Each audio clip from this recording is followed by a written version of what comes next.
sauté pané un pavé de maigre. Alors, il nous faudra farine anglaise, c'est-à-dire des œufs entiers, un peu d'huile, sel et poivre, battu en omelette, tout simplement.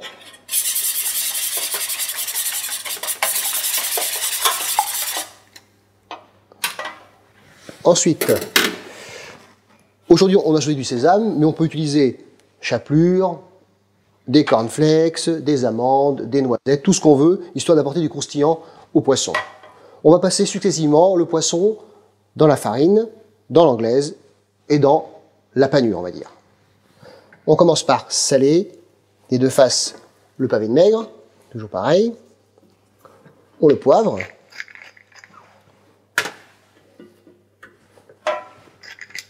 Et ensuite, on va venir passer le pavé de maigre dans la farine. Toujours pareil, à peine enveloppé, on le tapote pour retirer l'excédent de farine. Et ensuite, on vient le plonger dans notre anglaise. On l'enrobe bien de ce mélange d'œufs battus. Et ensuite, on vient le déposer dans nos graines de sésame. Alors encore une fois, si vous avez de la chapelure, c'est bien. On peut faire un mélange, sésame-chapelure par exemple. On peut utiliser du sésame noir. Et on vient juste enrober notre pavé bien correctement dans le sésame. Si vous avez un poisson un peu délicat, vous pouvez le paner 2 fois. On va faire cette opération 2 fois. Voici. Tac. Ensuite, étape suivante.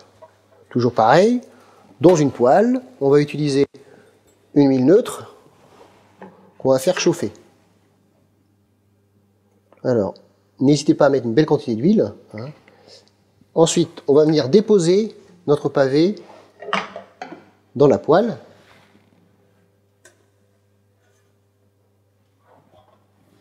On fait attention à ne pas se brûler, donc on va venir déposer le pavé dans la poêle.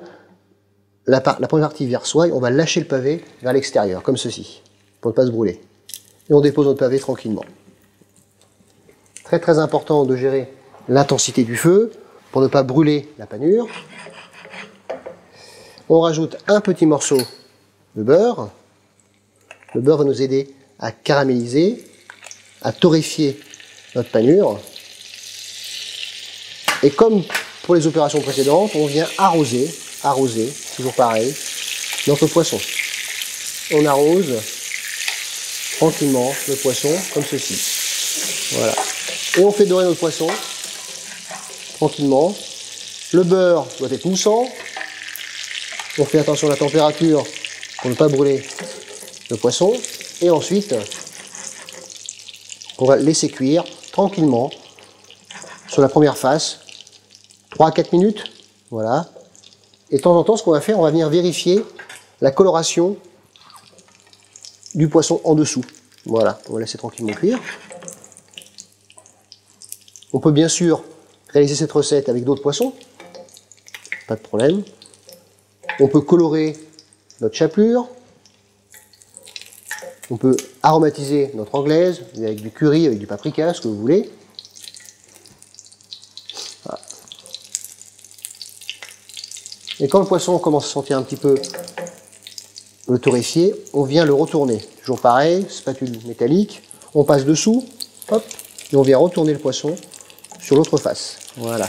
Là, vous avez vu, belle coloration. Voilà. Et on vient continuer à arroser le poisson.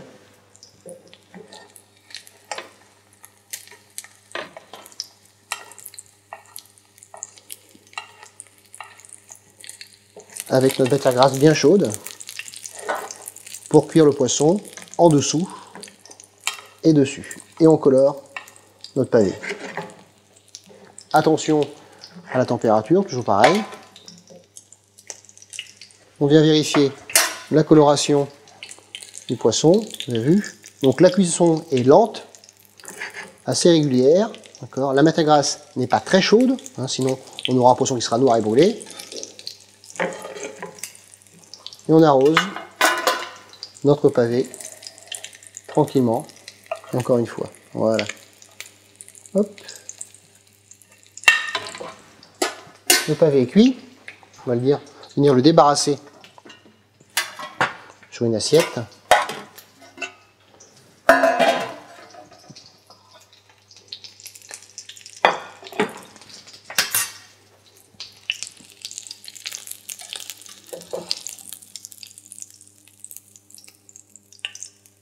Voilà.